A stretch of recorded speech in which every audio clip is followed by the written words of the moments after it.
ayikho ni into ekuthiwa iholy water. iholy water Sengivuzela abasemakhaya ke manje. Basemabandleni athile bayawathenga futhi ayathengiswa. hayi kudlalwa nje abantu abasuke besebenza ngamanye amandla akusinto kaNkuluNkulu ngoba ayikho nje leyo mfundiso ethi kunamanzi holy ayikho nje nhlobo eBhayibhelini ayikho. hayi akuna holy water eBhayibhelini uyabona. Okay ke sibeke izenzo 20. Yeah.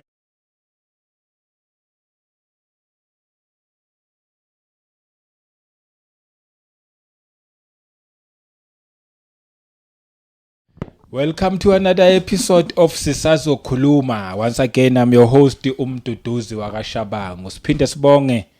ukuthi sihlangane futhi namhlanje silokhu nje sihlangana ngendaba ezimnandi thina mabe sihlangene wazi ukuthi khona okuzofundwa khona esizokhulisana kukho hayi ukuthi nathi si perfect but sonke siyakhulisana and siphinde sibonge futhi nama comments enu.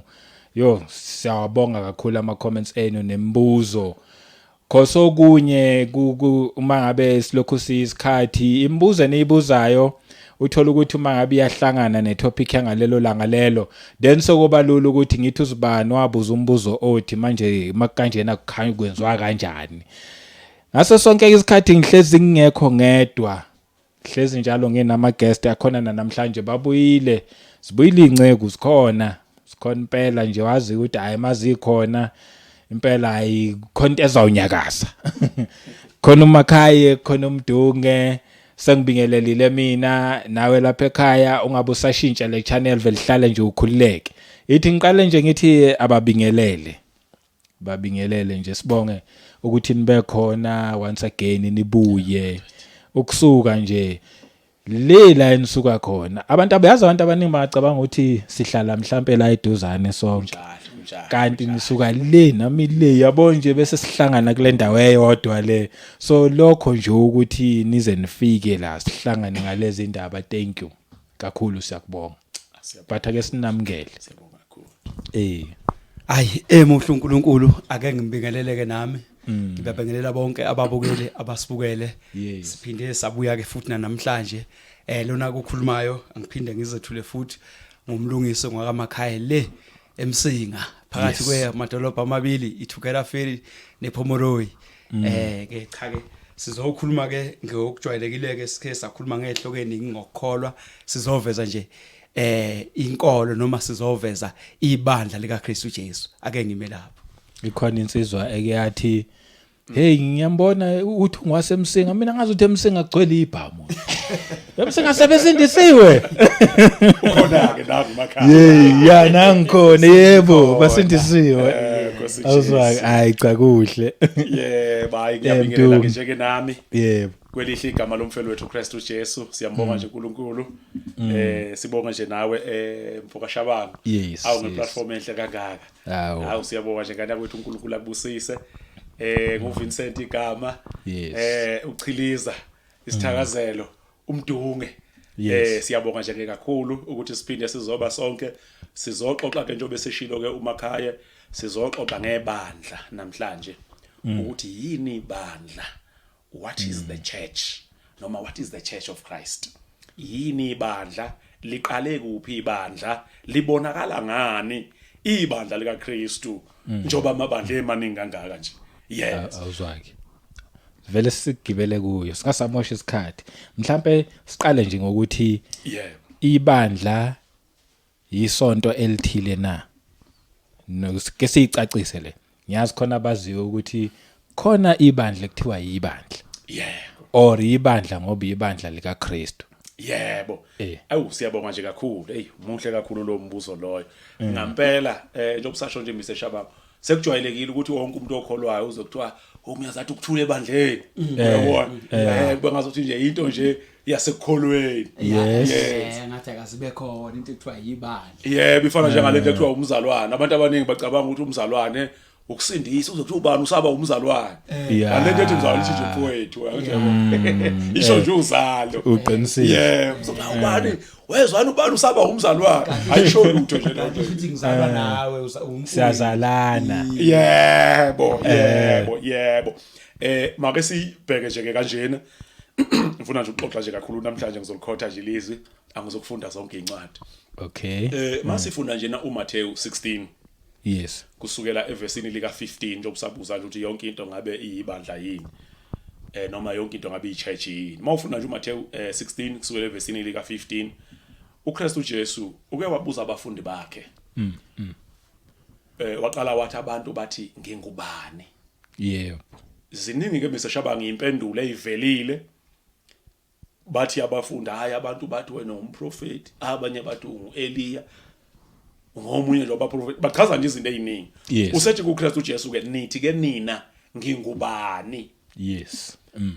Uyaphendula kuPetro uthi ke wena unguKristu. Indodana kaNkuluNkulu ophilayo noma indodana kaNkuluNkulu ophezulu konke. Yebo. Usekhipha ke lamagama ke ukuthi ke ubusisiwe wena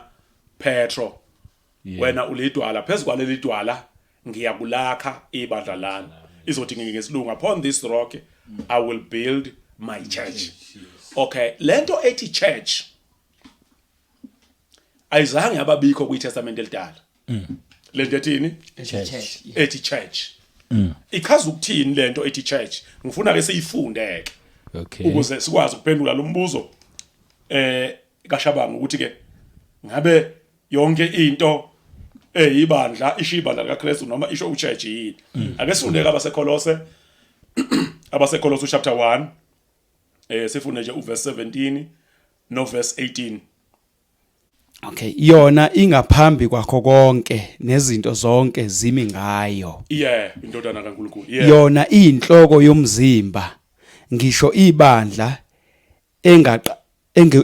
engukuqala izibulo kwabafileyo ukuze yona ibe ngokuqala ezintweni zonke.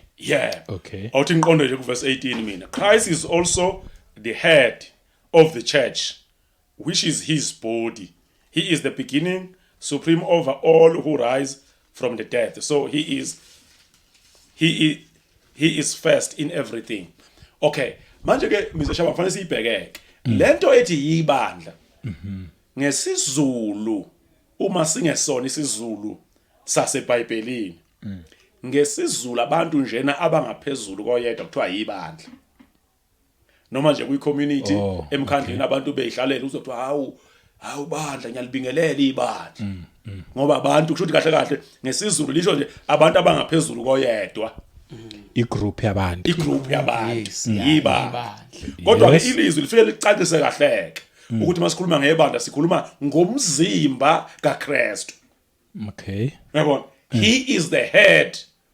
of the body, which is his church. Yes. Ibandla lingumzimba, umzimba kaKristu ini? Ibandla. Yes. Lento kuthiwa ibandla ngumzimba. Manje leli igama leli ngoba noIsrael wayekhonza uNkulunkulu group kodwa akaze abizwe ngokuthi ibandla noma ichurch ngoba lento ethi church ibingekho kwiTestament elidala. Lento ethi church ichaza umzimba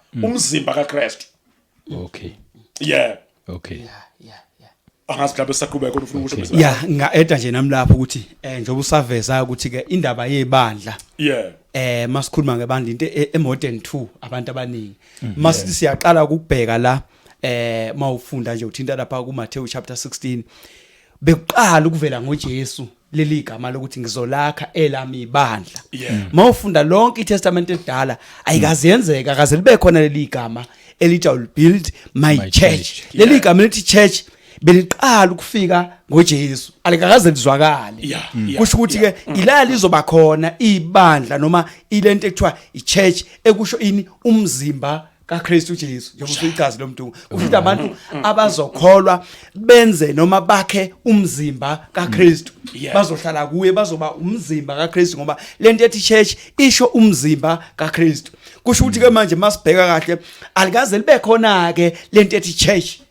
lese kuthiwa yisonto ibandla lilodwa ke lilona uthe nje uzolenzela lakhe ibandla silindele ukuthi wonke umuntu mayiselenzile bese bakulelo bandla ke ngoba sesizwile ukuthi ke uyena kanti ozokwakhela lakhe ibandla. Asilindele futhi bese kuba khona abanye abazophinde bekhanda amanye amabandla ngoba lizoba lodwa njengoba kuyibandla nje mawungaphindi uveze elinye asemabili ngoba lilodwa nje abantu bangena kulelo bandla lelo. ngiyayithanda nje usayithinta kanjalo umfowethu Makhaye khona izinto mise Shabanga enokusho abantu ngiyethemba nawe nokuzizwa ukuthi umuntu ile ndoda isinebandla elikhulu angaze kuyizwa inkulumo enjalo kakhulu uyabona ijwayelekile nje akuwona umzimba kaKristu loyo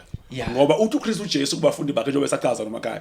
uthi phezulu kwaleli dwala ngizolakha ibandla lami esephendulile uPetro ukuthi uPetro uphendulile kahle akanikezwa kodwa ukuthi naye akenzo wakhe umzimba uthi phezulu kwaleli dwala ngizolakha ibandla lami manje abantu banokusho kanjalo ukuthi hawu le ndoda lena hey uyambona uchilisa hey ubona Mdunge hey usenebandla elikhulu angithi uyabona akuyona ke lento okukhulunywa ngayo kuphi lapha ke eBhayibhelini akusikhona lokho mhlawumbe ukuthi abantu ngokunganaki agcine sethi uchiliza unebandla elikhulu lokho kwenza ukuthi kugcine kube ngazathi sekuyibandla likaChiliza kanti cha okay make sibheke kanje wokuqaphela ukuthi mabe lisho lelo gama ngiyayithanda nje ukusayisho nje wokubheka ukuthi abayisho kumuntu ongesuye umfundisi esangithi esondiyalona ngoba bengaba igama nje lingasho lutho uma bezosho nakulona osuke engashumayeli osuke ehlanganyela kuleyo ndawo ukuthi awuthi unebandla elingaka kodwa bakusho kulomuntu vele lisuke osuke vele ehambe uma sekuxatshene uyalikhipha vele amagama ukuthi ibandla lami leli angazothi ngithola ngane kwethu abafundi ke bakaKristu Jesu bebonke akekho wanikezwa lelo gunya noma leyo lungelo noma lelo right lelo lokuthi athi uzokwakha ini ibandla lakhe mawufunda ilizwi kuJohn chapter 17 uKristu Jesu ku verse 6 uyaveza amazwi mayithandaza esezo esiphambanweni uyaveza lamazwi lawa ukuthi uNkulunkulu ngilizwakalisile igama lakho kubantu abasezweni uthi bebengabakho wangipha bona iyona ke lento umise Shabanga yenza ukuthi ke kube umzimba kaKristu uye kuphela uKristu kubafundi nje bakaKristu akekho umuntu obethi abantu bami noma ibandla lami kodwa bebeyikhomba lento ukuthi yona iyinhloko yomzimba he is the head of the body which is his church enye into eyenza ukuthi ke mhlambe masizokhuluma ngebandla ukuthi mhlambe singathi babonakala kanjani abantu abasebandleni nokuthi ke mhlambe okay njengoba bathi bento kuthiwa okay lo mfundisi usenebandla elikhulu kube sengathi inkulumo enzwa abantu badukuzwa into esimple ibandla likaKristu Jesu kufike kube nemfundo lena akayithumeze abapostoli babamba yona kusho ukuthi umuntu ozoze khonje kuthiwe unebandla elikhulu kodwa bebe khomba umfundisi kuchaza ukuthi into yokuqala abadukisile ukuthi nanemfundo enye ake sibambe ke Matthew chapter 28 ngamabomu nje sisukele ku verse 18 lesikhathi ke uJesu ke ebuya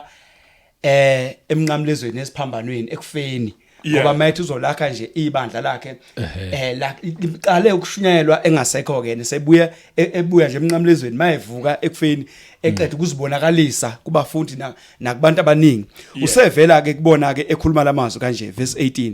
uJesu wasondela wakhuluma kubo wathi ngiphiwe amandla onke ezulwini nasemhlabeni ngalokho hambani nenze izizwe zonke abafundi nibabhabhadise egameni likayise nelendodana nelikamoya engcwele verse 20 nibafundise ukugcina konke enginiyale ngakho bhekani mina nginani izinsuku zonke kuze kube sekupheleni kwezwe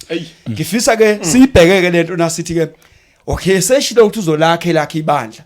engakalakhi uzwakala ke mangabe ngoba liyanto kade ikhuluma ubengakayi esiphambanweni mayisebuye esiphambanweni noma esebuye ekufeni usethi ngiphiwa amandla onke emhlabeni nasezulwini uthi ngalokho ke hambani nenze izizwe abafundi bami uyabathuma ke manje uthi ke bese nibabhabhadisa kunemfundo ke manje ukuthi leli kuzokwenzakala nebandla likakhe bazokwenza kanjani bazoshumayeza ngoba mawufunda umali ukuthi nishumayela kukho konke okudaliweyo okholwayo ebhabhadisa uthi ke nibabhabhadise egameni elikayise elendodana likamoya engcwele lika bese ke ngithanda u20 bese nibafundise ukugcina konke enginiyale ngakho kusho ukuthi ke abantu abazobe sesiqonda ukuthi lo mzimba sikulomzimba owodwa babamba leyo mfundo ngoba le mfundo sizoyizwa ngalabantu yibo labantu abazohamba beyoshumayela abazoletha nefoundation nemfundo kaKristu Jesu ngoba uJesu bekumele kodwa uzobe engasekho ibona abazofika beshumayela noma bese befundisa abantu ukuthi kuhlalwa kanjani la manje ke laba bantu uthola ukuthi ke ugcine kube sengathi nje inkulumo nje ekhandekayo ukuthi umuntu unebandla elikhulu. Cha, akunjalo. Kusuke kunemfundo yakhona. Usuke ngekho kwanhlobo emzimbeni ngoba usuke semzimbeni wenye indoda ngoba isuke inezifundo zakhona. Mawubheka lamaqembu ngoba ngizothi amaqembu ngoba laba bantu abaphinde bekhanda amanye amasonto eminye imizimba kuphinde futhi okuchaza eminye imizimba kuba khona inhloko ngoba ibandla malivela njengoba sithi umzimba nje umzimba phela unenhloko uba umzimba ube nezakhe bese liba lodwa ikhanda uyena oyinhloko yalumzimba manje laba bantu abenza sengathi kushelele nje ulimi uthola kodwa ukuthi akalishelelanga ngoba ufika ubheka inhloko ukuthi akuyena uKristu ngoba kufike kube ne-founder ehambile yayo register ePretoria noma kuphi yafounder lelibandla ninika negama kanti leli likaKristu umnikazi obewufounder oyinhloko uyu uJesu manje ikho ngithi ke hayi abekho khona kodwa la imfundo esoqala ubabona ngakho ukuthi bazobamba lemfundo uthe nibese nibafundisa ukugcina konke kusho ukuthi bonke abantu abazobe bekholwa ngempela bekholwa kulo Jesu kulo Kristu uNkulunkulu akafuna beze ngaye kuNkulunkulu ngoKristu Jesu bazobamba lemfundo kaJesu ngawo lo mlomo wabapostoli akabathumile akakasethuma abafundisi ukuthi bebe neyabi vision ngoba laba abasontela abantu abenza izinto zabo baneyabi vision bamane bezisisa nje beze adjusta nje ukuthi bethi nabo bethi hayi sinisa kuKristu kanti chabo banezaba izinto ake ngibuze mhlawumbe ngalendlela yeah niyakuvuma yini ukuthi bakhona siyazi vele ukuthi khona abaprofeti bamanga nabeqiniso ukuthi khona abafundisi bamanga nabeqiniso yeah khona ke kulaba sebevule amasonto ngamagama athile umuntu afika ahamba afika alivule ngegama elithile lo register mhlawumbe kuthiwa lithi sekuyiyeke ifounder kodwa ebengashumayeli okunye ngaphandle koJesu seBhayibhelini lo muntu nemthatha njengomuntu ongakho emzimbeni kaKristu ngoba phela naye ubeka zona impela imfundiso zona lezi nizikhuluma eseBhayibhelini uyabhabhadisa uyashumayela babhadisa abantu bayasindiswa konke nje okunye nje ukuthi Kristu okay mhlawumbe nje singakafiki lapho ngiyawuthanda lo mbuzo khona ilizwi la sifunde khona ngoba seKolose uverse 1 verse 17 ithi into indawo ethi yona ingaphambi kwakho konke indodana kaNkulunkulu yathi ke miseshabango nezinto zonke zimi ngayo yes ayizolela yeah izinto zonke zimi ngayo azimile ngomunye umuntu yeah manje uma izinto zonke zimi ngayo okay mhlawumbe singakafiki futhi embuzweni wakho ngiyafisa ukuthi ke sibambe ilizwi ke sibheke ilizwi laphana abaseFesu chapter 4 okay manje ke simbheke abaseFesu yebo Ephesians chapter 4 Ephesians chapter 4 sibhekeni uverse 4 futhi verse 4 okay yes uverse 4 okay yes. Ngingalifunda verse 4 munye umzimba munye umoya njengalokhu nabizelwa ethembeni linye lokubizwa kwenu yinye inkosi verse 5 yinye inkosi yinye inkolo munye umbhabhatiso okay ngiyayithanda nje kakhulu kusho njengoba kade usabuza nje ukuthi kuyenzeka yini umuntu abafundisa yena uKristu Jesu kodwa kube yibandla lakhe futhi uyabona sizofika nanokuthi liqale kuphi ibandla kaKristu Jesu yeah kusho ukuthi njengoba safundile nje uMakhaye ukuthi for there is one body and one spirit just as we have been called to one glorious hope for the future there is one Lord one faith one baptism zonke lezi zinto zihamba nga1 inye ini inkolo yes yona nomzimba munye umzimba umzimba which is the church i1 lento le mayi1 lento lena ushilo uMakhaye wathi inhloko yakhona iyodwa inhloko yomzimba kubani uKristu Jesu he is the head of the body which is his church uyabona manje ke uma kuzophinde kube khona abanye futhi ozwakuthiwa bafundisa ngalo Kristu Jesu kodwa nabo futhi bathi yibandla lami bahleze endaweni kaJesu why ngisho kanjalo na mawufunda ilizwi kwabaseKorinte bokuqala 1 Corinthians chapter 1 verse 9 uthi umpostoli Paul abiseshabanga uthi umpostoli Paul uthembekile uNkulunkulu okungaye thina sonke sabizelwa kwinhlanganyelo ekuKristu Jesu uma ke sekunendoda efoundile kusho ukuthi sizothi sithi Jesu siphinde sibizele futhi kuleyo ndoda bese thi ke ngiyancenga abazalwane ukuba nikhulume izwi linye ukuze ngabikho ukwahlukana phakathi kwenu. Athi ke ngizwile ngabendlu kaKhlowe ukuthi kukhona ukwahlukana phakathi kwenu. Omunye uthi ungoka Paul, omunye uthi ungoka Apollo, omunye uthi ungoka Kephas, omunye uthi ungoka Kristu. Usethi ke uKristu wehlukanisiwe yini? Ngabe napha badiselwa kuPaul yini? Uyayibona lona? Semisho ukuthi uKristu akehlukananga uKristu. Inkinga wayona leyo kuzoba khona umuntu ozofike afika athi ngamamazi athi umzimba wakhe. Ngoba mayithi ibandla lakhe usho ukuthi umzimba wakhe usho ukuthi yena uyinhloko. Manje ungena ngaphi kuKristu ke uma khona enye indoda iyinhloko ngoba make wathi leli ibandla lami wena uyini uyinhloko yalo. Baze basho futhi bathi sezosukumisa ubaba wethu. Uyabona? Lo baba wethu lona kusuke uye lo muntu lona othi ibandla lami. Yeah. Manje ke uma uKristu yena eyinhloko akayimisanga inhloko ngithi ke ukuya nje straight kulombuzo ushoyo. Leyo nto leyo ayikho ekukholweni ngoba uKristu uyimise yena nabafundi bakhe abahambe naye bambona bahlala naye badla naye akaze abanikeze ilungelo lokuthi kube izinhloko. Kusho ukuthi ngesikhathi umuntu eqhamuka ethi uyinhloko yena ulahlo lelo ulahleko usukela abantu into engekho inhloko i1 nenkolo iyodwa ngoba seyizobambili manje inkolo kuzoba manje namaKristu kwachiliza kube namaKristu lawo ashiwe eBhayibheli. Umzimba awuhlanganiswa yiwo wonke lamabandla ahlukene amaningi as long as a believer kuye lo nkulunkulu oyedwa kumzimba wodwa. Njengoba emaningi nje ehlukene but bese akha lo mzimba owodwa kaKristu. Umehluko nje la usekuthenini mina njengoba ngumduduzi ngithema ngivula isonto ngathi Mduduzi Ministries ngenza nje example. Kodwa hayi ukuthi okwami okaKristu. Ngoba ngizokukhuluma futhi okaKristu egcineni akusekhona okwashabanga. Hayi asikulungisi kusho ukuthi inkinga la ilahleka khona ke ilapho ke uthi uzothi mawuqala bese ngathi okwakho. Ibandla liqaliwe sizovele siye la liqala khona ke ngoba vela abantu bayaqala. Abantu abaqala yabekho ke kulo mzimba ngoba aqalwa kodwa kuyaqhutshekwa. Siyabonga. Futhi maliqaliwe nje likhona ibandla lo muntu ozolukhetha hayi bo bonke ababe ngama branch phela kodwa banamagama mabe namagama bawona lo branch yalo mzimba ngoba nangithi ama branch nazi izakhiwo zomzimba azushintsha ukuthi zibe omunye umzimba isandla siyisandla unyawo nani kodwa akubi omunye umzimba isandla kodwa sakhela kulomzimba nasakhela kulomzimba inhloko izolokhu iyodwa ake siyeke la ukuthi mhlambe sibone ukuthi qaqalweni njengoba beqala nje abantu ake sifunde Luka chapter 24. Luka 24. Yes, sizoqala nje ku verse 44 sigcine ku 47.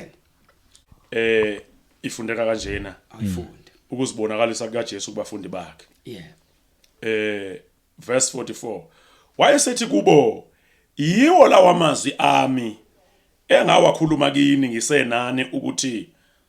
kumele ukugcwaliseka konke okulotshwe ngami emthethweni kaMose nakuba prophet nasemahutsheni. Ezinye izinto ke lezi akazisho uJesu ezike zakhulunywa ngaye before. Angithi ke nakhona la kuse iverse noma ake ngithi incwadi ezifanayo lezi amavangeli uqeda ukuzibonakalisa futhi ebuyapi khona esiphambanweni ubuya ethuneni manje. Usethi ke yiwo lamazwi uthi ya nje bese ke uthini uthi wayesethi kubo yiwo lamazwi engawakhuluma ngisenani wakhuluma lesikhathi engakayi esiphambanweni. Ya ukuthi kumele kugcwaliseke okwakhulunywa ngami kuphi emahutsheni nakuba prophet encwadini zamahubo nasemthethweni kaMoses ukuthi qhubeka nawo umuntu khona wayesevula ingqondo yabo ukuze baqonde imibhalo. Wathi kubo kulotshiwe kanje ukuthi uza kuhlupheka uKristu avuke kwabafileyo ngosuku lwesithathu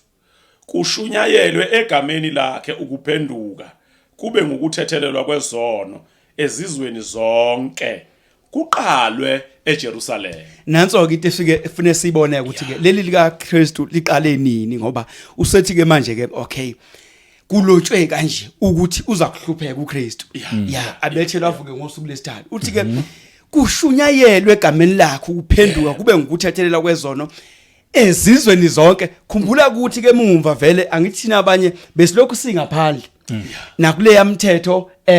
ku Old Testament noma ku covenant endala njengoba ethi nje yiwo lamazwi akhuluma kimi nasemahutsheni usho vele kwake abaprofeti bakhuluma ngaye betshela isizwe sika Israel thina singakabibikho usethi ke sekugcwaliseka lokho ke manje ukuthi kwakhulunywa kanje ukuthi uzohlupheka uKristu kodwa ke lokho aseke sekuqhamuka ngaye ke manje uthi ke bese kushunyelwe egameni lakhe ukuthi kuzoshunyela engasekho yena ukuphenduka nokuthathelela kwezono ezizweni zonke sekuzongena izizwe zonke kuqalwe eJerusalem seliyaqala lizoqala usabathuma ke manje la kuzoqala kuphi eJerusalem bese thi ke bhekani mina nginani insuku zonke uze bese kupheleni basahlezi naye ke manje kodwa kuzoqala kuphi eJerusalem la kuzoqala ukuthi kushunyezwe khona mawufunda izenzo chapter 1 lesikhathi eqeda ukuzibonakalisa futhi ebuye emathuneni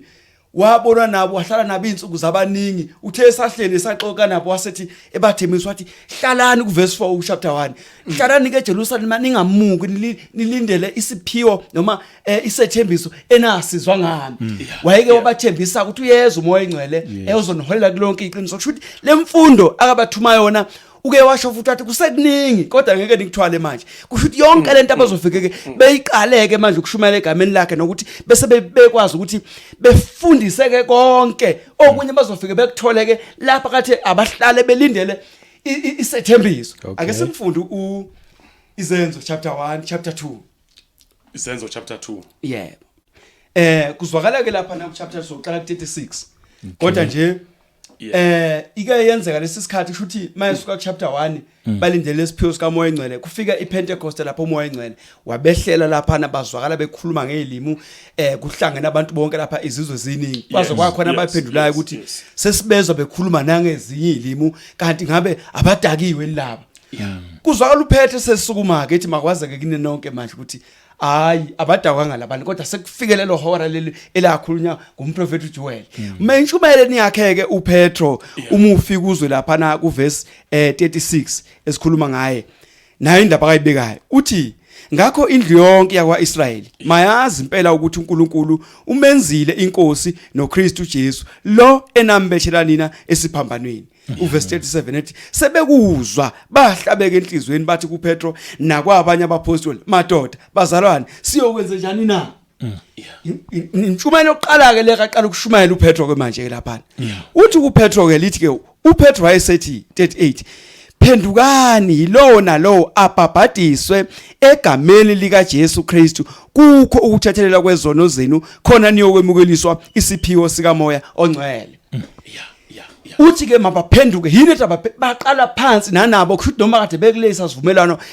ilabe eqala manje ukukholwa kuthiwa mabaphenduke nabo khumbula futhi kunoJohani uke wababhabhadisa abantu ebabhabhadisa lapha nemfula kodwa baqalwa phansi ngoba kumele beshunyezwe njengokusho kaJesu kuyoqala ke ukushunyelwa ke izizweni zonke kodwa kuqalwe eJerusalem ila kuqalayo ke manje ibandla maqala ukushunyelwa ubanikeza naleya authority esike safunda lapha emangathi usayithinta Mdunge uMathewu 16 mayithi phezulu kwalelidwala ngizolakhe lami ibandla uthi ke namasanga hayite singeke elahlule mayakade etshela uPetro ethi akwembulelwe inyama negazi kodwa ubaba osezulwini uthi ngizokunika izihluthulelo ikhiye ngesilungu uzomnikeza ikhiye uthi akuzokubopha emhlabeni kobe kuboshwe nasezulwini nalokho futhi oyokukhulula emhlabeni kobe kukhululwe nasezulwini kuzwakala sekufikeza ke manje lezi ikhiye akamnikeze zona mayeqala eshumayela uPetro kuvela nento akade bengayazi Matthew 28 masuka lapha le ncwadi sike sayifunda utheke hambani nenze izizwe zonke nibabhabhadise egameni likayise lendodana lika moya engcwele bese nibafundisa ukugcina konke ngenyale ngakho mayithi egameni akuzwakala igama lithini ngoba igama ilento oqanjwe yona phela ubani kodwa uthi egameni likayise lendodana lika moya engcwele wayishiya lapho yaphela ichapter ka28 bengakawenzi lo msebenzi kwadina kungazekanga ukuthi uma bebhabhadisa nje bese bathumule nje kanti lithini igama uPetro mayesuma la usethi phendukani kube yilona lo abhabhadiswe egameni lika Jesu Kristu kuthiwa nanti igama esibhabhadiswa kulona yes uyabona nje usayichaza nje kanjalo khona into ayishilo Makhaye mayifunda lapha na uMathewu 28 uKristu Jesu methu mabafundi bakhe esevukile thune uthi nibafundise ukugcina konke enginiyale ngakho Okay ngifuna sibheke kusho ukuthi umbono wevangeli okabani okaKristu right nibafundisa ukugcina konke nginiyale ngakho enye ke yezinto ekumele siyiqapheleke Mr Shabang ngiyafisa nje siyiqaphele ukuthi uyabona nje lamabandla lawa anabantu anabanikazi bawo ziningi izinto ezifike zivele ukuthi vele bafundisa bona umathanda wabo uzomuza umuntu omunye eqhamuka ngeholy water okay angithi uyabona ukuthi vele ayiphelele kuthenini ngamanye amazwi ayikho lento yokuthi lamabandla lawa abantu ukuthi bafundisa igospel kaKristu yeah uzombona omunye collector kweshumi ngoba njobe nje nibafundisa ukugcina konke ubeyiqonda kahle uKristu uJesu ukuthi ubebazi oMose ebazi no Eli ukuthi bafundisani ekwazi wonke umthetho ebazi no Daniel ukuthi bathini angazoma nezwa uthi kodwa leli zelifunda uMakhaya nibafundisa ukugcina konke engini yale ngakho angithi lakho uKristu ibandla le kuyala bani yena ithi ngabasekolose 1:17 izinto zonke zimi ngaye yeah ayimile abapostoli baphethe isifundiso sika Kristu uma kuzohlala emfundisweni yabapostoli imfundiso yabapostoli ngoba bekufundisa bona kodwa uKristu bayalile nibafundisa ukugcina konke engini yale manje yenza ukuthi ke lento ingahluki bangenza isibonelo baningi abantu abathi bashumela insindiso la kulamalanga bafaka ukhololo la entanyeni uzothi yini lonto le abanye bafaka izembathe ezinkulunkulu manje uyabona ukuthi hayi ukuthi kushunyayeza uJesu kahle kahle indlela usathana asebenza ngakhona kanti ukufaka ukhololo akuchaza ukuthi ngumfundisi ngcotshiwe sinemfundo lana isipho nje ukufundisa nje ukufundisa abantu abangaphakathi make ngichaze Mr Shabango ngifuna ukuqonda kule ndaba lena ekuthenini labantu abanabantu baba bathi bashumayela uJesu imi kanjani ake sibambe izenzo Act chapter 20 okay siyaya kuzenzo chapter 20 ne ngifuna nje ngiphendule short nje ayikho ni into ekuthiwa iholy water iholy water sengivuzela abasemakhaya ke manje basemabandleni athile bayawathenga futhi ayathengiswa hayi kudlalwa nje abantu abasuke besebenza ngamanye amandla akusinto kaNkuluNkulu ngoba ayikho nje leyo mfundiso ethi kunamanzi aholy ayikho nje nhlobo eBhayibhelini ayikho hayi akuna holy water eBhayibhelini uyabona okay ke sibe kuzenzo 20 yes ayikho ngani yakwe zenzo 20 manje ke nakho kunye ngifuna sikulokhuze nje yes so funda uverse 29 nakho kunye futhi Mr Shabango engifuna sikubheke okay angithi njoba kukhona abafundisi bamanga umfundisi wamanga njobe suke umfundisi wamanga nje liba khona elinye iqiniso ngoba ngithi usuke edlala amanga liba khona elinye iqiniso kodwa kwalona lelo qiniso lelo lisuke libonakala sengathi liyiqiniso kodwa kungamanga okay ngoba umfundisi wamanga zikhona ezingazofika ikhombe ngempela zona ezwini kodwa ayimenzi ukuthi abe ngokweqiniso uma kukhona ezinye impawu ezibonisa ukuthini unamanga yeah makuvela amanga phakathi okay ake sibheke izenzo 20 Act chapter 20 Act chapter 20 sibheke uverse 29 alright umpostoli Paul ukhuluma lamazwi lawa wokuthi mina ngiyazi ukuthi emva kokumuka kwami kuza kungena kini izimpisi ezihahayo zingawuhawukeli umhlambi naphakathi kwenu kuza kuvuka amadoda akhuluma okwedukisayo ahunge abafundi kubalandela ukuhunga kusho ukukhohlisa akhohlisa abafundi kuba njani ukubalandela akulandela umuntu kwaba khona umuntu othi yisonto lami leli kulandelwa bani yena loyo muntu ileli lizwe likhulume nga umpostoli Paul uyikhuluma kanjani nje bebengalandelwa abantu bona bebeyikhomba imfihlakalo kubani na kuKristu Jesu manje ke kwaqala kwalandelwa abantu usuke lo muntu loyo ebakhohlisa abantu esiboyibheka khona le verse efunda uMakhaya izenzo chapter 2 beku Israel lokade ukhonza ngenkonzo endala lo yanoqalwe phansi ngiyafisa sengazuthi singa emphasize leyo ukuthi ebandleni lika Kristu Jesu ibandla lika Kristu Jesu njobe efundile uMakhaya wathi kushunyayela ukuphenduka nokuthethelelwa kwezona egameni kaKristu Jesu kuqalwe eJerusalem noIsrael asimthole ngaphakathi kodwa kufike kuqalwe umsebenzi omusha lo msebenzi lo umsebenzi omusha uthi ke uverse iActs chapter 2 Izenzo chapter 2 verse 41 and 42 kwabhabhadiswa abantu plus minus okungathi izinkulungwane ezintathu plus minus 3000 athi u42 wakhona babe sebehlala njalo esifundisweni sani sabapostoli angazomezwa yini isiphi isifundo sabapostoli na yeah inkulumo lena athe uKristu uJesu nibafundisa ukugcina konke nginiyale ngakho okay manje ke waqala wathi ke holy water angithi uyabona sengenye imfundiso la akuseyimfundiso kabantu kaKristu uJesu waqala wabaqokisa okhololo enye imfundiso leyo ngoba lezi zinto lezi nalezi zembatho izinto zokuthwala lezi zinto lezi eqhamuka zigqokwa ngabafundisi kuphela angithi nje usayichaza usathi bayisesekelo ibona kuthiwe babambelela njalo esifundisweni sabapostoli kusho ukuthi uKristu imfundo yalo ibandla ingabo kuphela lo muntu ozofika esethi nokhololo bengazange bafundise ake sikhumbule nje bazalwane sithe masikhuluma sithi maliqala ibandla ngithanda ukufunda ivision nje endala la maliqala ibandla ethi mangabe ngizolakhe lami ibandla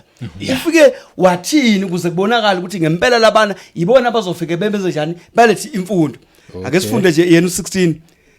la kade sithi into ekho eqaleni uzenzo bani uMathewu 16 Matthew 16 yasosuka nje ku18 ngifuna nje ukugcwalisela le yokuthi baqinisela kwakwenze njani okay mangifunda le vision yami yesizulu esidala ithi ke verse 18 Matthew chapter 16 verse 18 namke ngiyaqinisa ngithi kuwe wena unguPetro kuleli dwala ngiyokubeka isesekelo sezibandla lami ngisho ukufa imbala ngeke kulizamazamise kulinqobe ngifuna sikubheke kahle lo 18 lo mayithi ke namke ngiyaqinisa ngithi kuwe wena unguPetro kuleli dwala ngiyokubeka isesekelo sezibandla bayisesekelo ibona beyifoundation yani yalo ibandla manje ibona ka bazobeka isesekelo noma imfundo kaKristu manje laba bantu abavela no holy water no bani kunezinye izesekelo abekho kulomzimba kufanele vele bebe kanjalo ngoba mangize kwakhona inhloko izoba nesasi sesekelo kodwa mabeka uKristu bengeke kuqhamuka indoda ithi ayifaka abantu abafaka okhololo ayibengeke kuqhamuka indoda ijakiwe eBible school bengeke kodwa uma kade bese emzimbeni bebezolalela lokuthi uJesu uthe ibona bayisesekelo sebandla ubeka isesekelo ibona bazoqala belilethe imfundo bengakuvula umlomo bengakabiki ibandla mase likhona ibandla kulandelwa kubanjelelwa khumbula ukuthi nakuthiwa laba babhabhadiswa ngalelo langa ba edakula ubandla isibesithiwa ke babambelela njalo esifundisweni sabapostoli kubanjelelwa kulesi sifundiso esifundisweni sabo ayikho into ekhulunywa ngani ngokhololo manje abantu into eyenza lokho hayi ukuthi badidwa iBhayibheli ababambi sona lesisekelo kusho ukuthi abekho ezwini lika Kristu ngoba kunenye inhloko vele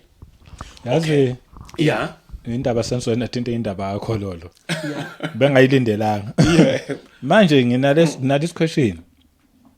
yokuthi ukhololo ukhona mhlawumbe nolwazi lwawo ukuthi uqale kuphi ngibuziswa indaba yokuthi what if bona futhi abafundi baJesu babe ufaka nje ukhololo hayi into nje iqalwa abantu la ezwini iqalwe Roman Catholic Church iqhamuke nabo pope abantu ke labo ke abekho nje eBuKristu izinto abanye nje abayihlubukele ngoba uma kade kuthiwa leli bandla kuthiwa laqala eJerusalem liumzimba ake sibheke lo Catholic la ukuthi ngabe iqalwe khona neJerusalem ngabe ubuilder ufounder walo uyena uKristu noma kuno founder khona ngabe igama bona bayilo nibandla noma kuthiwa Roman Catholic yabona so ke ngizama ukuthi ngamanye amazwi abanye nje abantu abaseceleni abashola into zabo abekho la so leyo mfundo le uhamba ulalela nje kumuntu ongekho kulomzimba enye imfundo nje ofana noduyizwa nje kupolitiki nje into nje eseceleni nje injalo kakhulu ukuthi omunye ngena khuluma futhi nana nemjiva ethile omunye umuntu angathi uyimpahla zishoni impahla zisho lutho uma ngifayela ukhololo ngifayela ukhololo la usho lutho okay make ngenze kanjena ngiyawuthanda lo mbuzo maye ukuthi awusho lutho manje ngifuna make ngithi nje mhlawumbe ngifike ngibe nombuzo ukuthi ake sithi ke wena uPope ngisho kanjalo uyawugqoka lo khololo bese kuqhamuka ongesuye uPope awugqoke baza kuvuma ngeke basavuma futhi angithi ke kusho ke usho kuthile ke manje makunjalo ngoba ugqokwa yiwo wonke umuntu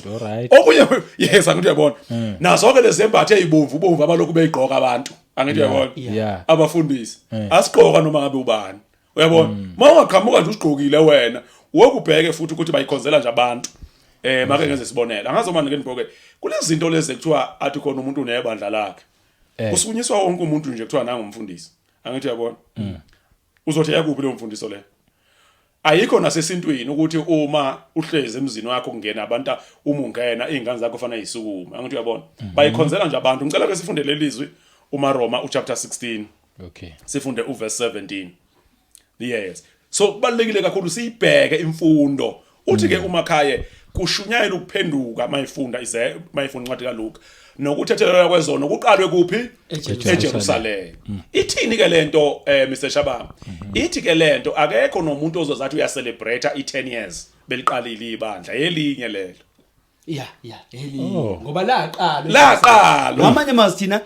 kuyaqhutshekwa nathi baedwa angidabo bathu baedwa kwangathi inkulungwane ngathi 3000 kusho ukuthi uma ukuthi kule ndawo mhlambe eGauteng okanye kuseThephela ngambe mhlamba akaze kube khona abantu uma ngishumayela ngieda nje abantu kuleyo ndawo ngamanye amazi kuzalela ibranch angithi igatsha angeke mase ngithi igama la ngithi ngiyaqala ngiyaregister enye inhlangano elinye ngoba ebandleni ebuKristwini asiqali kodwa siyaqhubeka ngoba livele likhona kuyaqhutshekwa hayi ukuthi laqala vele eJerusalem laqala vele selisabaleleke manje yes kodwa ngakithi enquthu belingakabi bikho qhubeka phela manje liyaqhubeka ke seliba khona okay kodwa lapho ke manje selina 10 years likhona se-celebrate lokho ngeke hayi ibranch ayikaze angithi siba ngama branch ibranch ayikaze ibe neminyaka ezoyibala ngoba ibranch yale yabo bese sibone nje mhlambe yabona nje amaqembu na iNC mangabe kuthiwa iyakhudla ivele inkulu mhlambe khulu iFF isencane mayanda igcina siyofika eDurban okanye igcina iyofika eMaritzburg kube khona ibranch eqalayo ngeke be celebrate bethi iFF ina 5 years ngoba kade yaba khona iFF kodwa kusebazothi sesine branch sesinani neFF kuphi so nasebandleni sinabazalwane kuphi lapho mhlambe eNatal hayi ukuthi kuqala kuyaqala sinabazalwane bali ibandla maliqala lithi liyaqala lina tennis elesibili elinye lelo uyabona nje lo sasho nje kanjalo masibheke nje ukuthi ngenze nje isibonelo nje sijwayelekile le kwaZulu la ngisuka khona kunesilo njengamanje sibusayo isilo ubayede umisuzulu langithi isilo sokuqala kwaZulu kube isilo uShaka esesakhothana manje ngeke uthi isilo umisuzulu uthi uqalile akaqalile uyaqhubeka kanjalo ke nebandla uthi uJesu kuqalwe kuphi na kuqalwe eJerusalem abantu balahla noma sebecula sebethi silifuze lelo bandla elaqala labusiswa baphinde benze njani na baphinde baqale futhi wobheka futhi ukuthi lezi zinto abayiqalayo ayihlangani nezinye make sifunde izenzo 16 okay yes verse 17 izenzo 16 yes sigcina sivula Romans I'm sorry yebo uRomans 16 yes okay Romans 16 verse 17 ithi kumina and now I make one more appeal my dear brothers and sisters watch out for people who cause divisions and upset people's faith by teaching things contrary to what we have been taught stay away from them such people are not serving Christ our Lord they are serving their own personal interest by smooth talk and glowing words they deceive innocent people ngifundele futhi Makhaye verse 17 ngiyanincenga bazalwane ukuba niqaphele ngiyanincenga bazalwane ukuba niqaphele ababanga ukwahlukana nokukhubekisa bephambene nesifundiso enafundiswa sona nina nahlukane nabo verse 18 ngokuba abanjalo bayizikhonzi abayikhonzi inkosi yethu uKristu bakhonza isisu sabo nangamazwi amahle amnandi bakhohlisa inhliziyo zabangenacala ngamanye amazwi ithi ke lo mbuzo wakho ubuzile Mr Shabang sesephekwala eqaleni uthe what if umuntu athi ibandla lakhe kodwa bese seshumayela ini uKristu Jesu akekhe kuKristwini ngokusho kwalelizwi leli lithi baqapheleni ababanga ukwahlukana nenze njani nihlukane nabo noma kukhulunywa kuma radio stations njengamanje Mr Shabana uzwa kuthiwa siyawamema wonke amaKristu ngokwehlukana wow ayikho leyo mfundiso le eBhayibhelini angithi basho lezi zinto zamasonto lezi eziqalwe yini ngabantu ngoba zehlukene nomunye uqalo kwakhe baze basho uzokuthiwa kunama charismatic movement kunama Pentecostal kunama mainline churches kunama independent churches babanga ukwahlukana abayikhonza inkosi uKristu Jesu babe njalo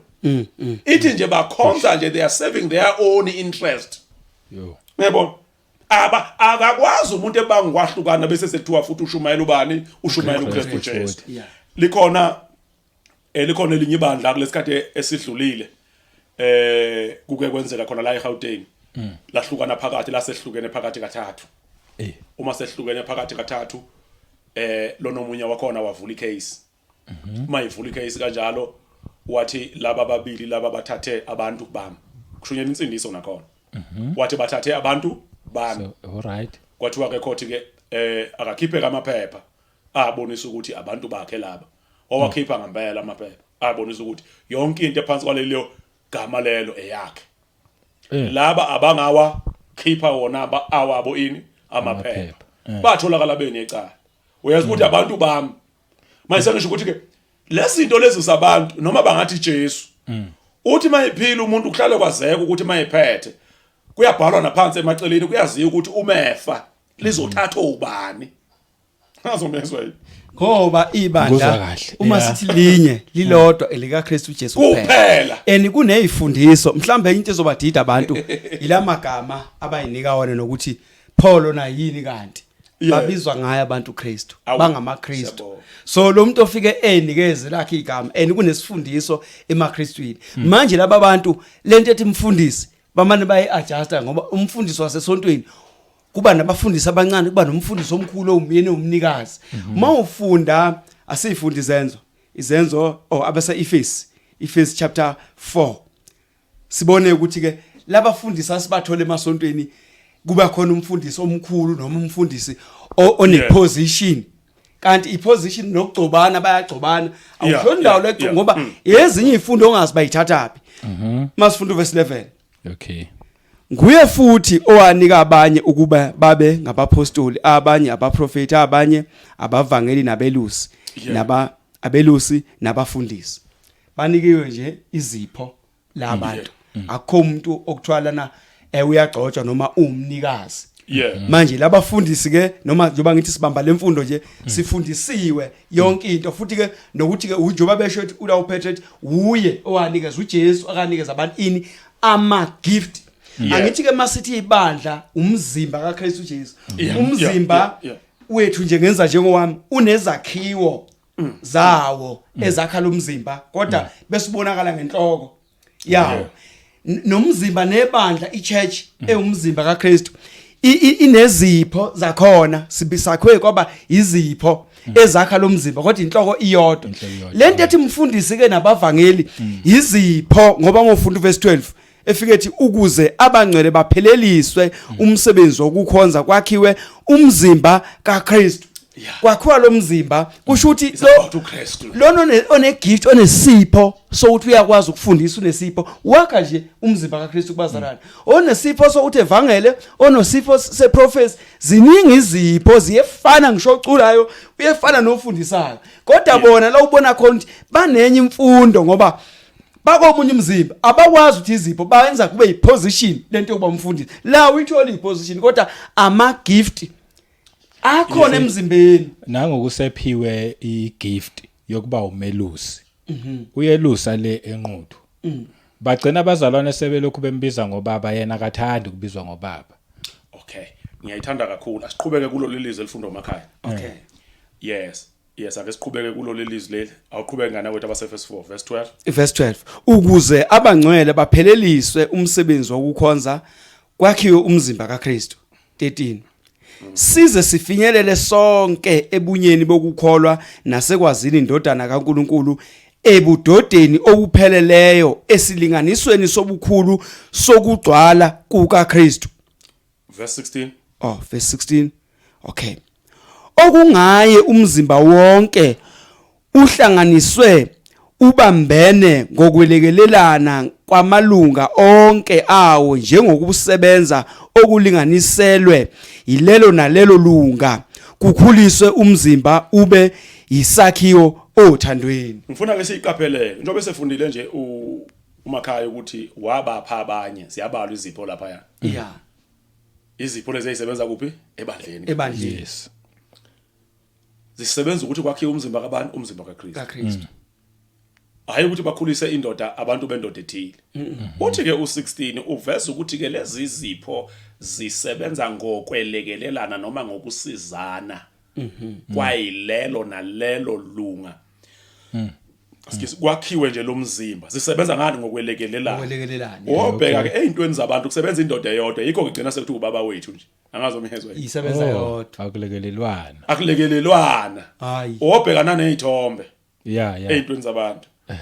Nomuntu uyafika kwibuilding yakhona ubona kunesithombe sayo inkuzimalanga le nonkosikazi wayo kodwa bathola abazalwane bawu 1000 ngaphakathi. Abekho laba abanye isithombe. Awuthi support yena yini abanye bengekho kuphi yini bengekho lapho kwaphela siyibe yini ngivele bona bobabili yini kuvele bona bobabili mangena ngifice bewuthuke na ukuthi nje mawungake uthi mhlambe noma nawe mhlambe ungaphansi kwakhona ukufike nje ukhiphe leza sithombe ufake sakho nonkosikazi wakho uqoshiwe wena.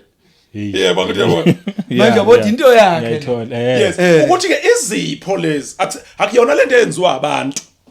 Mabe phuma eBible school. Unelanga angaya nje eBible school useyoqala wakhe umsebenzi. Yini angasebenzi ngesipho sakhe khona kuyo leyo local church esukikhona lapho na. Angithi baqala izinto zabo futhi abemukelekile ezintweni zabantu ngoba kunendoda eshoyo ethi abantu bami laba. Zisebenza izipho ngokwelekelelana. Yikho ke noma kubingelela uzozwa kuthiwa siyanibingelela siyabingelela nobaba wethu ngokukhethekileyo uzomuzwa umyeni noma evela ku TV ezintweni zabantu ethi hayi ngokuchilisa mina ngaphansi kogcobo luka baba ushaba ayikho leyo nto leyo akunamuntu ongaphansi inhloko yebandla ngubani na uKristu Jesu kunelizwi ke kwabase Galatians chapter 1 verse 6 lithi lelizwi ngiyamangala abazalwane ukuthi senimhlubuka masinyane kangako wanibiza ngomusa wakhe enibizela kuKristu Jesu niye kwelinye ivangeli uthi ongelona elinye kodwa bakhona labo abanididayo bethanda ukuphendukezela ivangeli likabani likaKristu leli ivangeli akulona nelabapostoli awukwazi ukuza ke nokhololo evangeli likabani na likaKristu uKristu kumele eze nani nokhololo ithi bakhona abanididayo bethanda ukuphendukeza yini ukuphendukezela ukutwista uyabona bethanda ukutwista ivangeli likaKristu uthi ke umpostoli noma ngabe yithina noma ngabe ingilosi evele ezulwini uma izofundisa okuphambene nalokho esanifundisa khona makabe ngonjani oqalekiswe kwabona abapostoli akumelanga bayijikelele yamfundiso ababeyifundisa angithi akuyona yakho elikaKristu ke libonakala ngani ngemfundo lena abayifundisile abapostoli hayi lezo qhamuka uzwe sekufunda ukuze kuthiwa unyaka wakho bafundisa abantu ukuthi unyaka wakho lona uyabo afundiswa umnyaka la njoba kuthi nje ngokweleke maqala unyaka ethiwa wozamdaka baba uNkulunkulu ukhulumile wathi unyaka wakho uyabona ngikhumbula ngesikhathi kwakuzoba iWorld Cup lana ama expectations abantu ayemakhulu kakhulu ngoba yayiqala ukuza iWorld Cup eAfrica sasingazi nokuthi iyophela sinjani mhlawumbe nami ngangitshela ukuthi iyophela sengireach iWorld Cup ngoba yayiqala ukuze eAfrica zaqala ingceku engame esifundisweni sabapostoli beshaya ngesilungu athi while I was praying at home God said to me I must tell somebody that this year everything is gonna turn upside down akufundiswa leyo nto leyo ebantwini Jesu kubanjwe isifundiso sabapostoli uyabona ezintweni zabo abantu bahlale befundisa noma ngabe yini nje kulezi zipho esikhuluma ngazo nje bethi nje usebenza ngokwelekelelana uma umeli usiphela usujika ukuthi uyelusa futhi uyabhabhadisa uyashadisa wenza uyabona yakhe lento ekwelekelelana nasithi izipho lezi nabanye phela abasebenzi manje nakho abanye besebenze mangabe uthanda ukuthi sivele esithombeni asishuthwe sonke sibe la kusuba uwe wena aselekelelani makunjalo isithombe sebandla yini ube wedwa kushuthi aselekelelani into yakho le yini manje mangizobingelela sibaningi ithi ngiyambingelela ubaba wethu lokanumama wakhe ukhethe laba abanye kusho ukuthi into yomuntu manje lento yokuphendukezela baphendukezela benze sengathi iyo lento noma bezonikelisa hayi inikelo uyobusisa uphendukezela wenza sengathi kusho uNkulunkulu athi uNkulunkulu ukhulume naye enawufunda la lesifundo sikaPaul akaze kushiyo lokho ukuthi abantu kanti abasafundiswa imibhalo kodwa uthi umuntu eyedwa uNkulunkulu ekhulume naye amxoxela ukuthi akayotshela abantu kuzoba nje manje akuyona imfundo leyo baxoxelwa abantu nomunye ezovula ibandla uthi kusho uNkulunkulu ukuthi angiqale lami angiqale ngizobusisa abantu la kanti siyaqhubeka manje baphendukezela ngoba abantu baxakekile abantu ezweni manje abantu babona ngathi bayasizakala bayongena ke nakiyo lamagama aqalayo ngoba alikho elinye igama nje bakusho ulokhu njani izenzo chapter 4 elinikeziwe ebantwini ileli lika Kristu sibizwa ngaye futhi ngoba njengoba sikholwa kuye nje siphinde sibizwe nangaye singama Kristu manje mawufunda 1 Petro chapter asimfunde 1 Petro chapter 1 chapter 4 1 Petro chapter 4 ngokuba makungabi bikho kini ohlupheka ngokuba engumbulali noma eyisela noma engowenza okubi noma engozigaxa ezindabeni zabanye verse 16 kepha uma ehlupheka ngokuba engumKristu makangabi namahloni kepha makadumisa uNkulunkulu ngenxa yalelo gama mawuthi ayibheka nje le verse ukuthi abantu kanti ngoba umunye uzodideka ukuthi manje nasi sinamagama emasontweni nje bayiqaliwe namagama sithi asinathi sebandleni cha bangamaKristu babizwa ngayo uKristu umuntu lithi uma ehlupheka kodwa ngenxa uba engumKristu akangabi nawo amahloni makamdumisa umuntu akamdumisa uNkulunkulu ngenxa lelo gama igama esinikezwe lona nesibizwa ngalo singamaKristu asiyona inyonyeni mission ibani church iministry bible church family bani asiyona lezo zinto ngoba ezinyo iqalile sibizwa nje kanjalo singamaKristu yes ngoba lelane sinezelwa kulo lelaqala eJerusalem alibanga iburning the bushes uyabona Lord make ngenze isibonelo nje akasenze isibonelo nje Mr Shabang njoba uShabango nje uma ngathiwa emndenini wakaShabango niyaxabana nabafowenu bese udecide ukuphuma ekhakini uyokwakha umuzi wakho ngoba kusekho kuhle uphuma kuphi kwaShabango nawe uShabango uma uthenga istande uzofika ukuthi ubani lapha kulesa stand isibongo sakho uShabango yini mawuthi umkhize kunani wayo ngathi angisuka kaMkhisi siyabonga kakhulu phela manje ke yini kumuntu othi usebandleni ethi ngumKristu ajine gcine manje sethi uyiburning the bushes asho uMdunge ethi uyiburning the yabona omunye umuzi lo enye ifamily akekho kule elinye ibandla ngoba leli nje oqala njengoba laqalwa asiqali siyaqhubeka okungako ukuthi ke usasho nje kanjalo okungako ukuthi ithi ke lento mawuzophuma ube uShabango noma seminyathelene nabafowenu ithi lento noma ngaze kuthiwa ngiyanyathelana noMakhaya angishintshi kodwa ini isifundiso ngoba nginyathelana nanga phela noKristu Jesu nginyathelana nobani noMakhaya ngiqhubeka ngifundise lento abantu okumele uyabona lento yenza ukuthi noma ngathiwa sinyathelene singaphinde sibuyisane kodwa ubuyisana kanjani nabakaShabango usumkhize wena na angeke kusenzeke nengane zakho seyizoshela odade wabo makunjalo sizoshela odade wabo uyabona abekho lokubunye yikho umuntu noma esevela ko TV ethi uyashumayela uthi mayiqede seshumayelile ngoJesu bese ethi burning the bushes uzoyithola kuphi sinama branch kuphi angithi uyabona ukuthi manje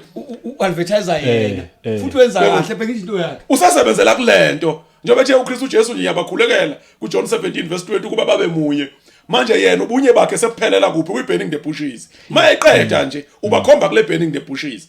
nomethu ukuthi yena lapha aphuma khona ukhuluma njengabo kodwa mase eqalela umsebenzi wakhe usasebenzela kulomsebenzi kabani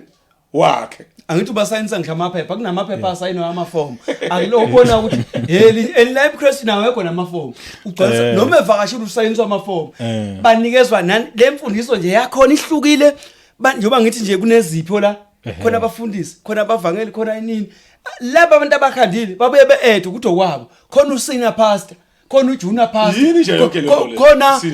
kunezi izinto khona nodokotela udoctor kuziningi izinto abazenzayo liqala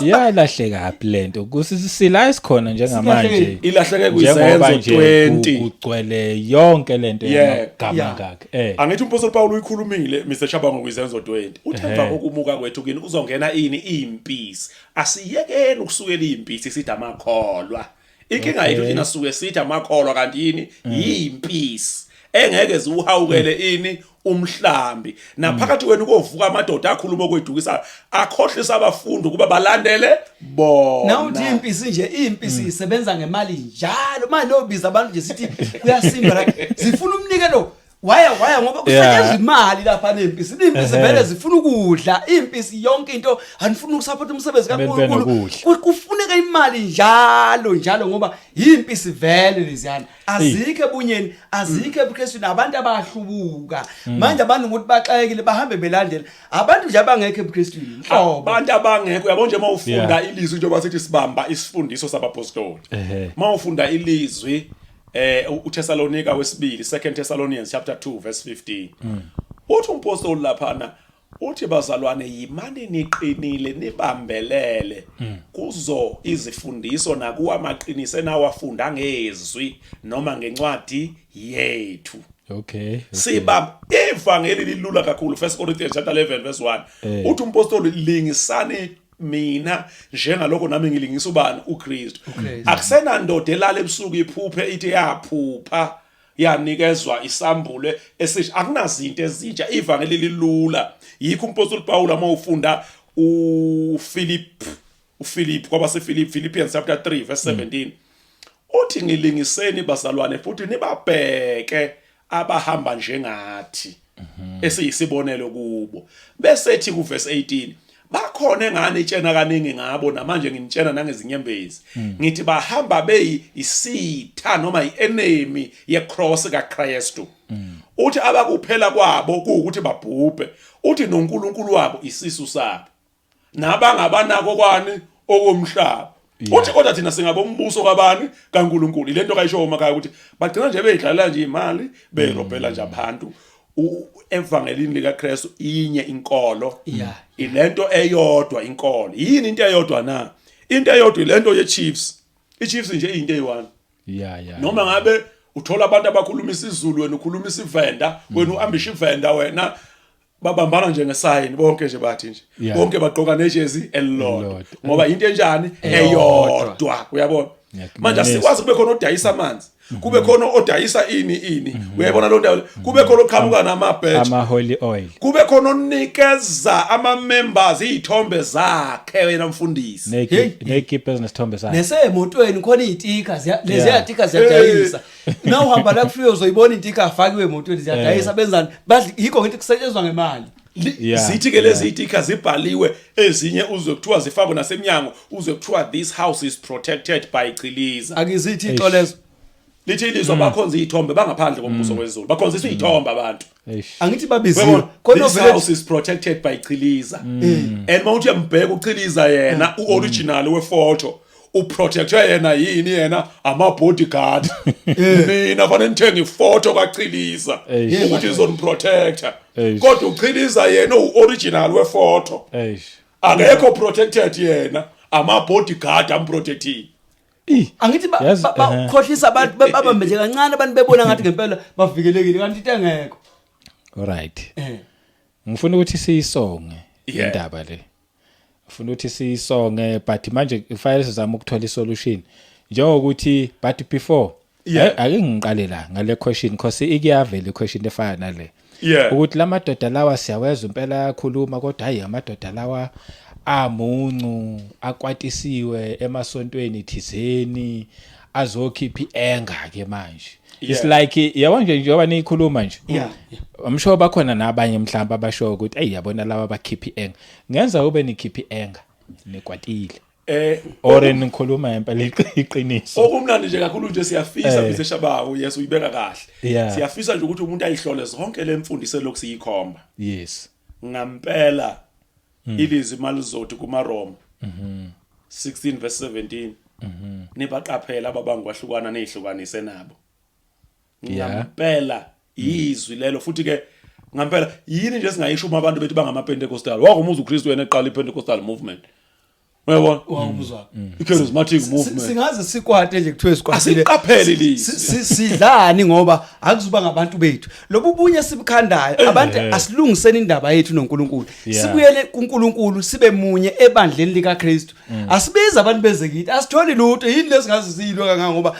thina yonke lento ukuthi bonke labantu badlala ngabantu bebabhadalisa imali akuthola asifune imali thina ukuba besidlala ngabantu besinothi besizobabizela kithi sithi okay thina owethu umnikelo nje kuba yi1 besizosho kanjani i1 asifuni lutho ngoba babiziwe abantu hayi mina ngabizwa uNkulunkulu wakhuluma nami lithi ilizwi ukukholwa kuvela ngokuzwa ukuzwa kuvela ngezwi lika Kristu Jesu siyashunyezwa wonke umuntu ungena ngokuzwa ayisekho lento ethwa wabethe abantu kunendoda kaNkulunkulu kuneman of God kube lendoda ehlukile leyanto yagcina kudala uNkulunkulu esakhuluma ngobani ngoMoses ebathuma njengamanje umuntu uyayiyela uyakholwa akunandoda ezodwa ikhulume noNkulunkulu bese kuba yini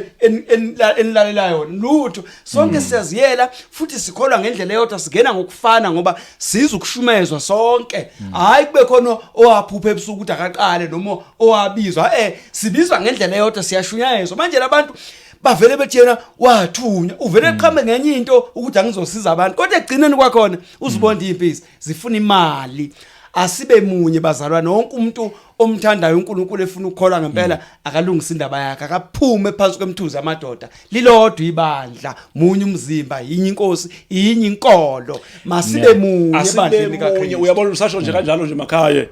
ivangeli selibukela bukeka sengazi ukuthi liwiki limoshwa amasonto make ngenze isibonelo Mr Shabang ngiyabona isikhathi esiphelile make ngenze isibonelo uyabona nje ake sithi unezingane eziwu5 ekhaya ake sithi nje zibhemela inyawuphi asiyibeke kanjalo siba munye izingane zakho noma lento abayibhema isuka ibalimaza kodwa baba munye bahlanganiswa yini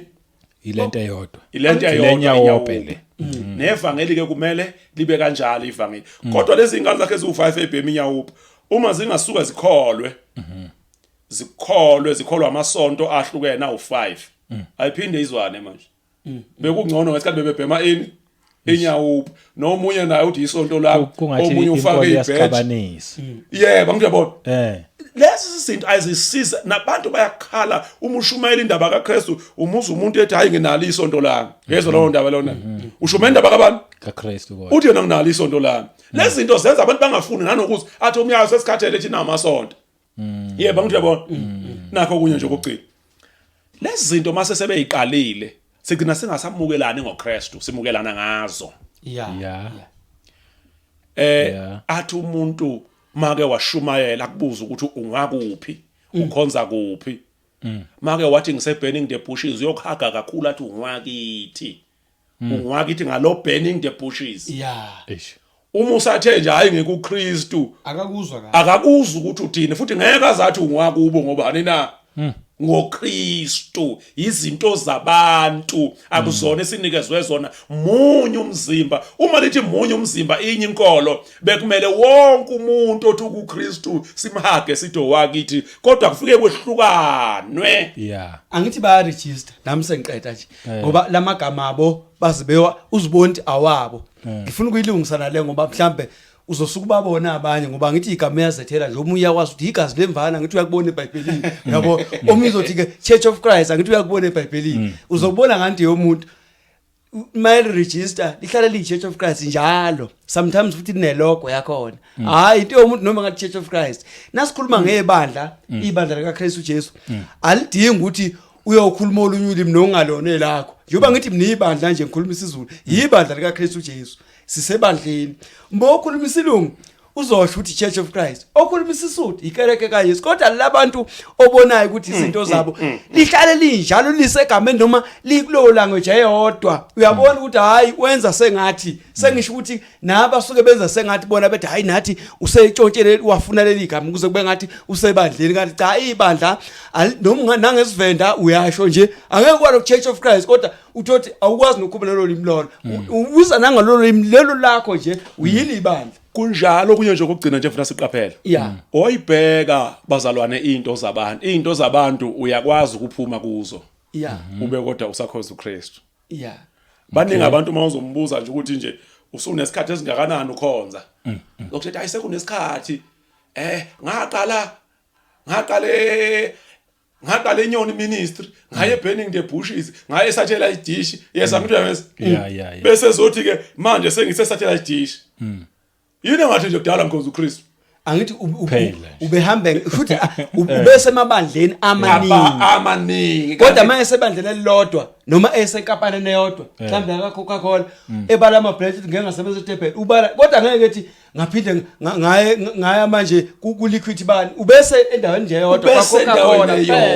uyabona ethi ngabuye ngaba seAlbani cha mase Coca-Cola nje lo ngaba lapho noma kade ngena ama branch kodwa lo ngaqala lapha kaze ngishintshe manje ubona khomba ukuthi amakhampani lawa amabandla banamanga kulona ibandla lika Kristu amanye amabandla akulona ibandla ngoba uyakwazi ukuphuma uye kwelinye futhi and mawusu uye kwelinye ake sithi nje waqala eAlbani Bible Church umuzothi ngaqala eAlbani sengise satellite dish mawungambuza njoba waqala eAlbani nje usesekhona neAlbani na usese umzalwane wakho nani uzophika no angisesuyi uyabona ukuthi ezinye izinto lezi kodwa umzimba mawodwa olokuthi nje ngikuKristu ngiyanizwa nginizwile futhi ngilo ngiyibalekela le ndaba ukuthi abantu balokhu bethi baphupha it's a topic for another day ngibalekela ngamabomu ngiyayizwa nje abantu lifaka nje ukuthi inento eziningi because ngikhuluma mawukhuluma ukuthi umuntu wathi waphupha omunye uzothi ngabona umbono omunye uzothi ngezwa izwi but asingayingeni namhlanje so ikhuluma elinye ilanga asithi ke esowethu yonke into ikhona but enquthu khona lamagama amasonto ngiyolithola phi leli nikhuluma ngalo okay njoba besishilo ke ukuthi ke abantu Colossians 3 verse 17 lithi lizwe konke enikwenzayo noma kungezwe kwenzelene egameni kaBani lika Kristu abantu babizwa ngayo lo Kristu number 1 number 2 kuhlolwa isifundiso bami kulezi ifundisa abapostoli abayifundisayo yisonto elithile ibandla nje likhona kusho ukuthi into eyenza ukuthi ulungise mhlambe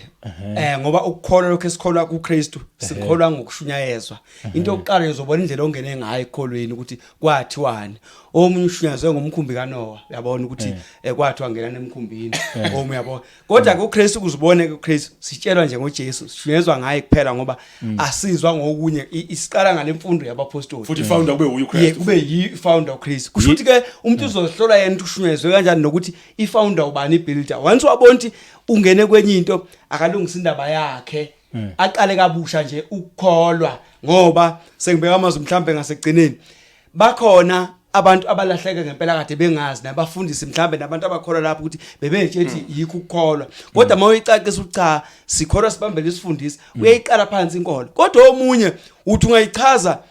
angabe safuna ukukhuluma nawe manje sezama ukubalekela mhlawumbe umfundisi othize uyambona uNkamalanga lo uyadla bakhona vele abalazi iqiniso benza ngamabomu mabenza ngamabomu befundisa abantu bayababamba abantu begcina uthole sebedefend abantu badefend umfundisi engashongo ukuthi ukwazi ukubabopha mawuthi ukhuluma naye hayi uvele nje kuziba uyambona uyalazi iqiniso uNkamalanga ngoba uma ngabe kuukuthi belahlekile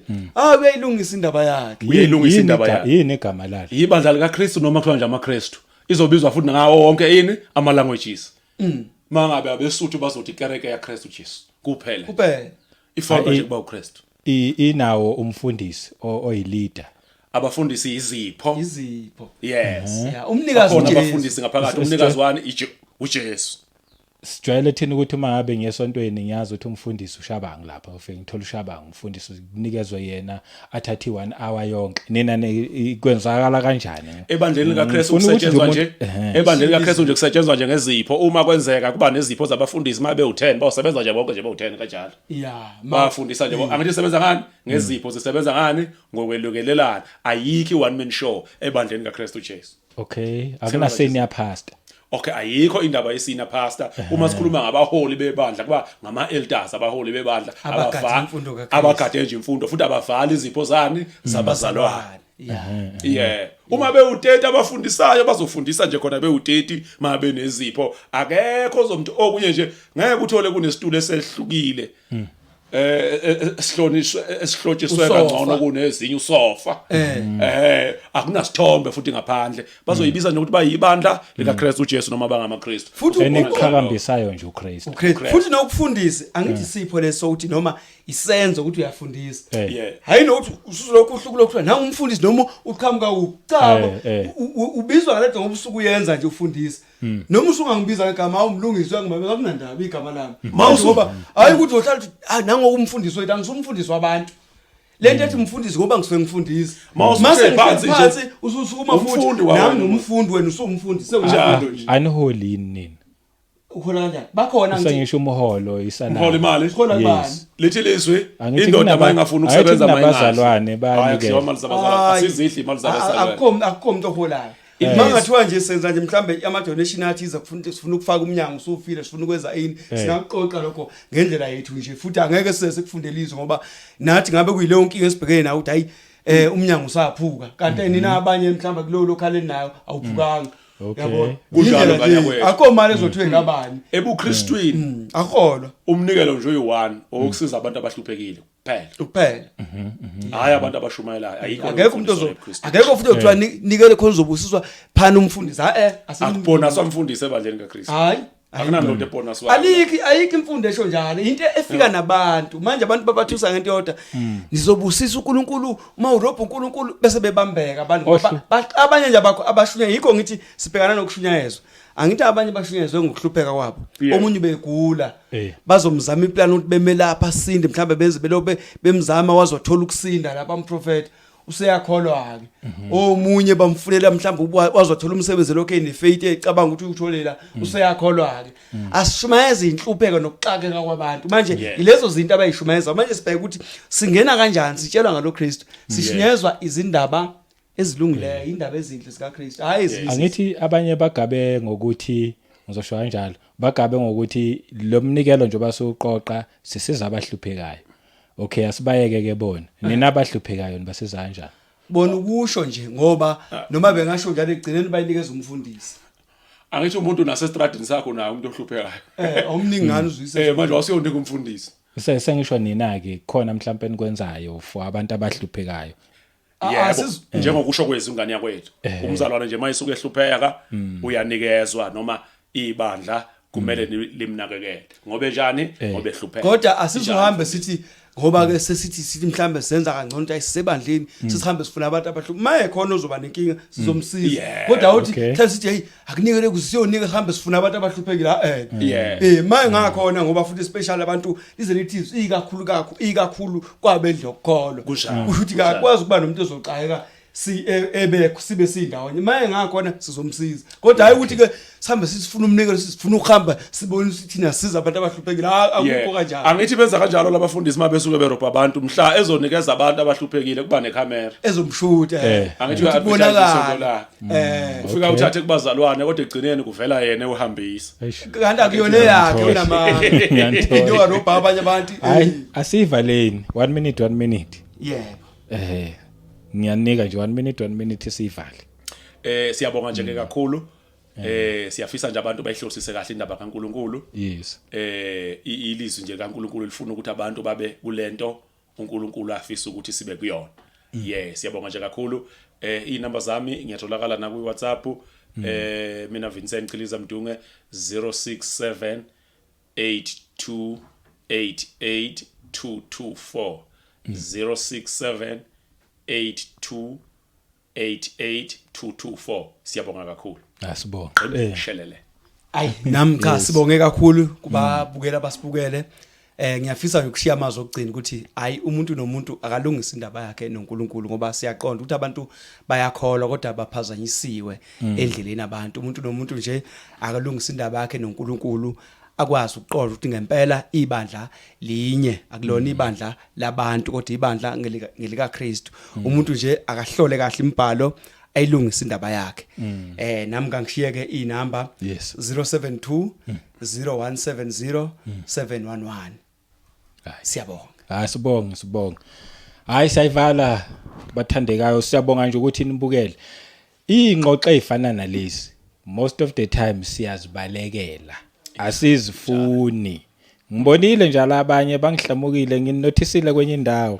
Khona nje abangihlamukile since nginilandile lana kwakhulunywa ngokweshumi ngabona beqhela bethi ngasho ngathi okay. Kusho ukuthi asizivumeni ingxoxo ezifana nalezi azibe khona ngoba futhi sithathwe eBhayibhelini asizixoxeni uma ngabe khona lapha esiyesabheda khona siphinde sivume futhi ukuthi sibhedile la makumele kulungiswe kuphinde kulungiswe mina ngiyazivuma ukukhuluma nje iqiniso mhlawumbe abanye bayasho nje ukuthi kushuthi naye ukhonza nabo mina ngikuKristu mina njengomuntu kaKristu mina ngithanda ugroupwa ebandleni elithile kodwa kwamanje la engikhona ibandla elinegama elithile kodwa lokho akuchaza ukuthi ngeke ngibalande babuye bazokhuluma bakukhulumayo ngalawo mazwi lawo ngithi ngiyayivala sesambe safika ebus stop hayi lana siyayehla na kanjani mina nani sophinde futhi sihlangane ngokulandelayo uma nje uNkulunkulu esasigcinile basazobuya futhi sophinde sihlangane ngokunye okulandelayo uNkulunkulu anibusise sisazokhuluma.